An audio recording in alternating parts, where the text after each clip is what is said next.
Destination Newry, Rowan Hand, the morning show. Shortly after the conversation with the wondrous Joanne Callan of Try the Alternative and the programme Destination Wellbeing, which goes out today at 3 o'clock. It does indeed. We come to David O'Hare from Trócaire talking about the awfulness of Syria and the awfulness of the Philippines. How are you? I'm good, thank you. Good week. Yes, lovely week. You was writing about light during this week. Yes. You're waking up and you say, I love light. Well, but it struck me during the week. I had some plants sitting on the windowsill that were growing a bit sort of tilted, and I decided just to turn them round. And within a few days, really, well, I noticed it within a week, but I would imagine within a few days they'd straightened themselves up and turned themselves round, and they were growing towards the light. And I thought, wouldn't it be lovely if light could straighten people up? I think it can. Yeah, well, I think it can. That's a long-term kind of... That's a long-term, yes. It doesn't work just as quickly with us. But should it be any different? I mean, I think we just allow our lower thinking to sometimes get in the way. And I think I said it in response to something you put on the social media. Very, very often, with our sophisticated humanity, we actually don't know where to find the light. Yeah. We put barriers. We draw curtains on our lives. Yeah. And I suppose the light in our own lives, for everybody it'll be different. Yeah. But so many of us live from, and I suppose people that I would see quite often, we're often living fear-based lives instead of light-based lives or love-based lives. You're not a fear-based person. No, not most of the time. I think we can always get some, there are certain, be they memories or triggers or certain things can come up for you that can sometimes cause a fearful reaction. But most of the time, I like to think that I live from a place of trust that everything's working out just the way it's meant to. But, I can't think of, maybe as a younger person I would have had moments of fear. Yeah. But now, where I am in my life, I know not fear of any kind in any situation. I think that's the beauty of age as such. It's the gift of age and wisdom. Is to get sort of to the point. And I suppose we can come, there's many young people who can come to that realisation. If they come to it early, it's a wisdom. It's great, but it is wisdom. But it can hold back so many things that people do in their lives. What if I fail? What if this doesn't work? What if that doesn't work? And do something else. Yeah. And that's merely failure. It's just an opportunity to do something else. Susan Jeffers has a fantastic book, Feel the Fear and Do It Anyway. Yeah, because I think fear is a useful emotion in itself. It can keep us safe. It can keep us from doing things that might threaten our lives or might... And as well as that, the adrenaline created by it can encourage us forward. Yeah. So it's a balance. But if we can use it to... For me, I would generally work with people and try and encourage them to use it for the good rather than to stop them ever doing anything that they might. What sort of people are you working with at the moment?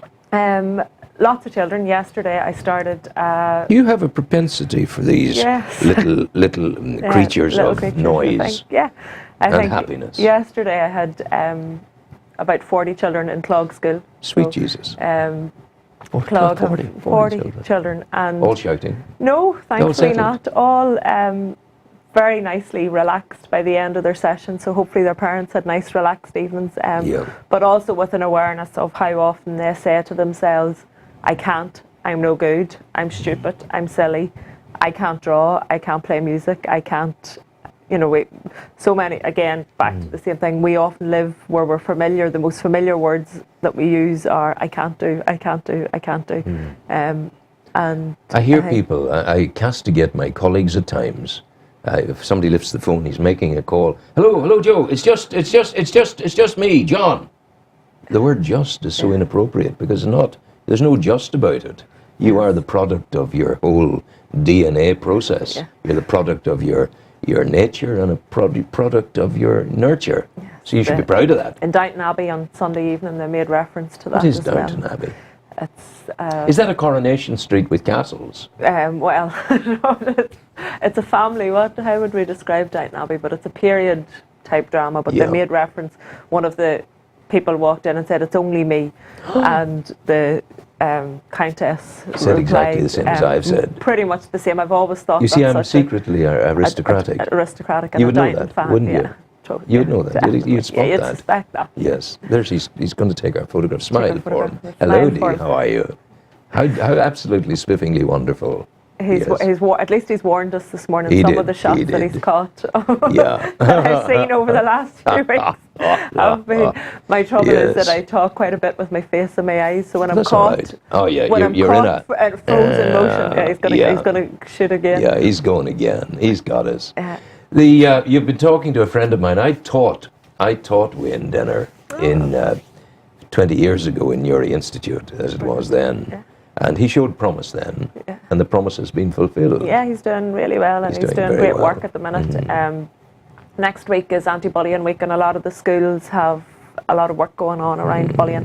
One of Wayne's big areas is cyberbullying, but technology in general, and how we need to, a bit like fear, use it to enjoy, use it to enhance our lives rather than have an effect on them.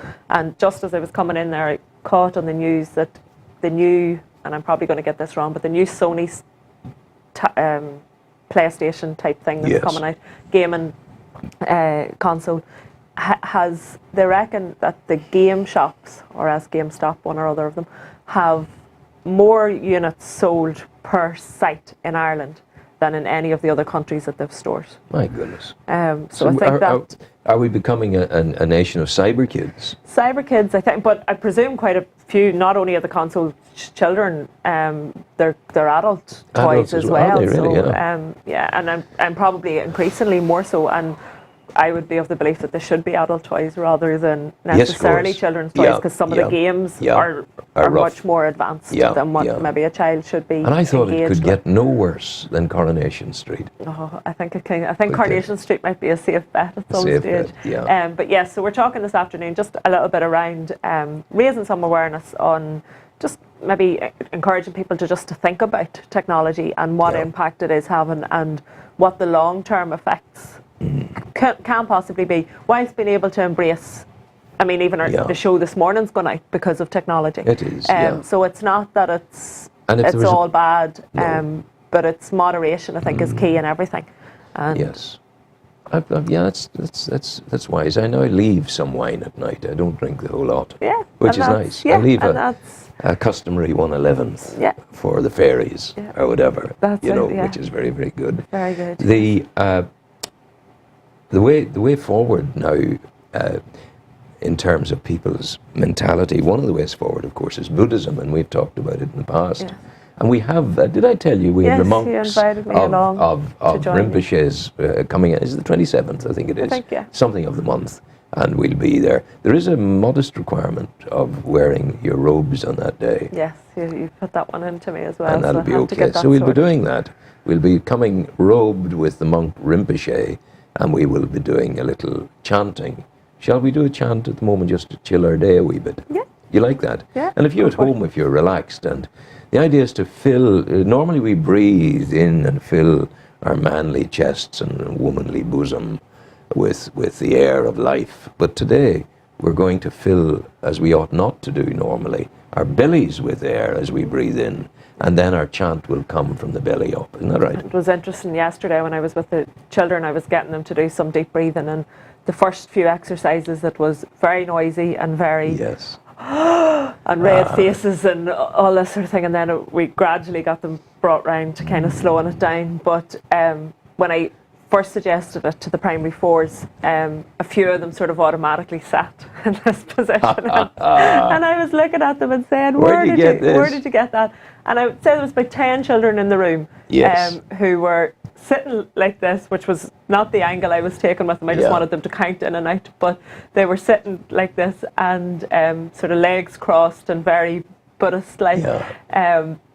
And they started Om as well, which was so. And I was saying to them, no, we're just going to count. Let's just count through this. But they were familiar with it from television. Yeah, that's good. So let you be familiar with it and join us now in our Buddhistic moment. Okay. That's a nice phrase. Buddhistic moment, yeah. Nice do enjoy your Buddhistic moment. Are we all set? We're all set. Damien, count us in.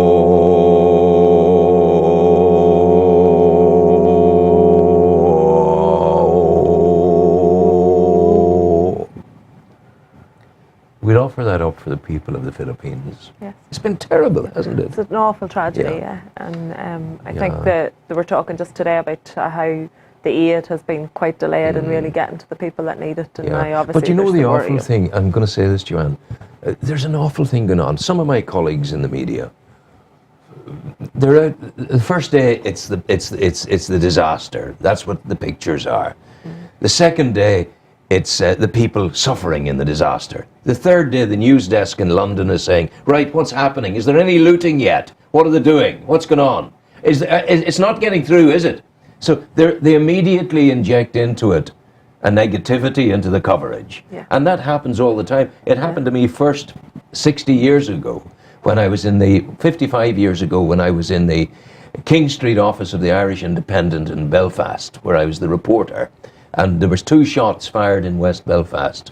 And my editor in Dublin said, that's a gun battle in West Belfast tonight. I said, no, it's not. It's 2 shots fired. So the same thing out there. Yeah. They got to wind it. But thankfully, the good news is the Prime Minister has said it's maybe 1,500, not 12,000. There are not 1,200 that have died. Was it 12,000 or 12? It was 12,000. The number came down. I think they realised that the number came down quite significantly. Yeah, and that's good. So that's good news. And the other good news is that the food is getting through. The other good news is that 13 million has been raised by the Disasters Emergency Committee. Things are happening. Yeah, there's a lot. And I just got an email last night about an organisation that I would purchase a lot of the oils and things that you will be talking about, and they have 10% of all their sales today going to it. So it's people helping people, and people can help in small ways, and there's been a lot of good work done as well. And I think I was listening to a thing the other day, and they were talking about, is the media led by the public or the public led by the media? And that's what we're talking about. That's an interesting conversation. But I suspect the public are led by the media more than the media is led by what public opinion is. In the majority of cases. Coming shortly, we have David O'Hare. And David, if you're upstairs and viewing at the moment, do make your way on down to us. We're going to a bit of music now. I think heaven is populated by people like you, Joanna. You're very easy. You've good attitudes. You've very, very good attitudes. Well done. Thank you, Ron. You take care. Have a lovely day. God bless you. You have a good day. Take care.